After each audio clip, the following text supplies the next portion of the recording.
what's the best formula for us? What would work for us? We don't have our own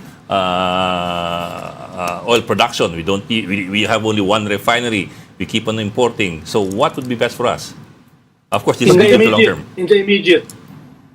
Maganda po sana na in the long term, meron tayong mix, na meron tayong private sector na vibrant, pero at the same time, meron tayong gobyerno na properly regulate itong private sector na ito.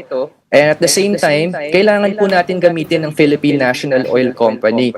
Alam niyo po, sa ibang bansa, gamit nila ang kanilang government-owned energy company.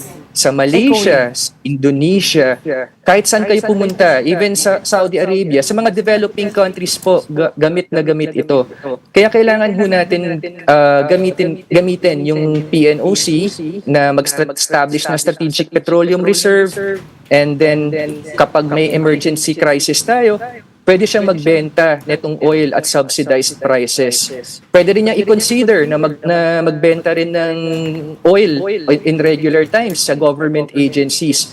Again, ang British Petroleum po for 70 years was government-owned. This was only privatized in 1987 kasi na-recognize nila na kailangan ng gobyerno ng secure, stable source of energy. So kailangan